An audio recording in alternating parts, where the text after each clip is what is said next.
여러분 만약에 정부가 코스닥 시장에 말 그대로 돈을 그냥 쏟아붓겠다 이렇게 선언하면 어떨 것 같으세요? 그것도 그냥 시장 논리가 아니라 거의 강제적인 방법으로요. 놀랍게도 이게 가정이 아니고요. 지금 대한민국에서 실제로 시작되고 있는 거대한 계획입니다. 자, 지금부터 이 계획의 속살을 한번 제대로 파헤쳐 보겠습니다. 네, 바로 이 숫자. 여기서 모든 이야기가 시작됩니다. 150조 원. 정부가 코스닥을 포함해서 벤처, 중소기업, 생태계에 쏟아붓겠다고 한 돈의 총 규모인데요. 이게 어느 정도인지 감이 잘 안 오시죠? 이건 정말 시장의 판 자체를 아예 바꿔버릴 수도 있는 어마어마한 액수입니다. 이게 그냥 경기가 안 좋으니까 돈 좀 풀자 이런 차원의 얘기가 아니에요. 코스닥 시장이 오랫동안 앓아온 고질병이 있거든요. 바로 자금 부족. 이 문제를 아예 뿌리 뽑기 위한 거의 구조적인 대수술에 가깝습니다. 한마디로 정책의 패러다임이 확 바뀌는 거죠. 좋습니다. 그럼 정부는 대체 어떤 마법 같은 방법으로 이 150조 원이라는 엄청난 돈을 끌어모아서 코스닥으로 흘려보내겠다는 걸까요? 그 설계도를 들여다보면 크게 4가지 핵심 전략이 보입니다. 지금부터 하나씩 차근차근 살펴보시죠. 자, 첫 번째 전략이 바로 이번 계획의 심장이라고 할 수 있습니다. 국민성장펀드라는 아주 거대한 그릇을 만들고요. 여기에 모인 돈의 일부는 좋든 싫든 무조건 벤처기업에 투자하도록 의무화하는 겁니다. 다른 거 다 잊으셔도 되는데 이 의무라는 단어, 이게 핵심입니다. 그럼 그 돈은 어디서 끌어오느냐?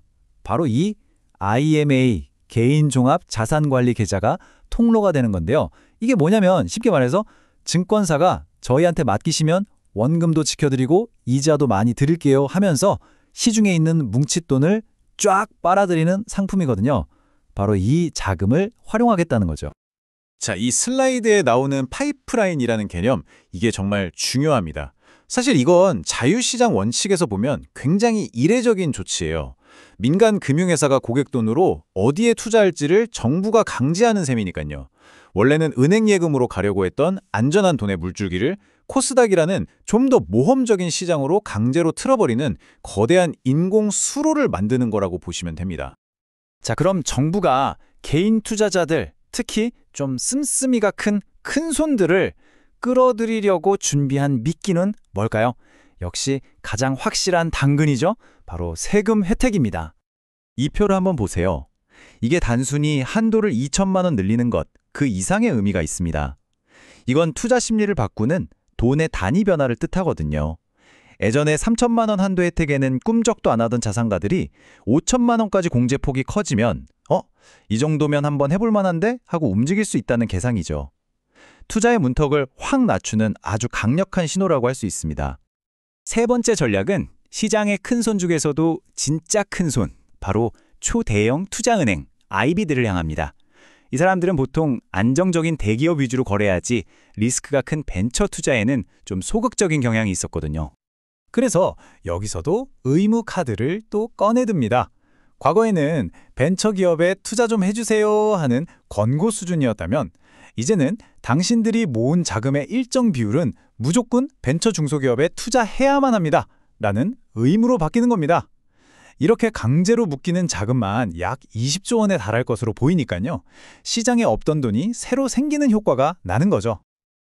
그리고 마지막으로 정부는 시장의 최종 보스, 가장 거대한 플레이어를 등판시킵니다. 네, 바로 우리 모두의 돈, 국민연금입니다. 연기금에 코스닥 투자 목표 비중을 3%에서 5%로 올린다. 이게 어떤 의미일까요? 이건 그냥 숫자 2%의 변화가 아닙니다. 펀드 매니저들은 이 목표치, 즉 벤치마크를 달성했냐 못했냐로 성과급이 결정되거든요. 그러니까 코스닥 목표 비중이 높아지면 펀드 매니저들은 자기 월급을 위해서라도 코스닥 주식을 더 살 수밖에 없는 아주 강력하고 직접적인 매수 동기가 생기는 겁니다. 자, 지금까지 돈을 어떻게 모아서 시장에 밀어 넣을 건지 그 파이프라인의 구조를 살펴봤습니다. 그럼 이제 투자자로서 가장 궁금한 질문이 남았죠. 그래서 이 어마어마한 돈이 대체 어디로 간다는 걸까요? 네, 바로 이 질문이죠. 정부가 대한민국의 미래 성장 동력으로 어떤 분야를 콕 집었는지 그 정답이 이제 공개됩니다. 그리고 그 답은 아주 명확합니다. 정부는 막연하게 돈을 뿌리는 게 아니고요. 10개의 첨단 전략 산업에 그야말로 화력을 집중적으로 쏟아부을 계획입니다. 이 숫자들을 한번 보세요. 이건 단순한 예산 배정이 아니라 정부의 선언입니다. 우리는 여기에 미래를 건다 하는 거죠. AI에만 30조 원, 반도체, 모빌리티, 바이오에도 수십조 원이 투입됩니다. 이보다 더 명확하게 정부의 의지를 보여줄 수는 없겠죠. 돈의 흐름에 정부의 의지가 그대로 담겨 있는 겁니다. 하지만 이렇게 거대한 계획에는 당연히 그림자도 따르기 마련이죠. 아니, 이거 너무 위험한 실험 아니야? 하는 우려의 목소리도 만만치 않은데요. 이제 동전의 뒷면을 살펴볼 시간입니다. 이 신문 헤드라인이 시장의 불안감을 딱 요약하고 있습니다. 취지는 좋은데 정작 국민의 돈이 들어가는 이 펀드가 구체적으로 어디에 어떻게 투자해서 수익을 낼 건지 그 그림이 너무 불투명하다는 비판인 거죠. 우려를 정리하면 크게 세 가지입니다. 첫째, 불확실성. 만약에 손실이 나면 그 돈은 누가 책임지나? 국민의 돈인데 안정성이 담보되지 않았다는 점. 둘째, 모호성. 10대 산업은 정했지만 그 안에서 어떤 옥석을 가려낼 건지 구체적인 기준이 없다는 점. 마지막으로 이 모든 과정이 국회 심의 같은 걸 충분히 거치지 않은 좀 불투명하다는 지적입니다.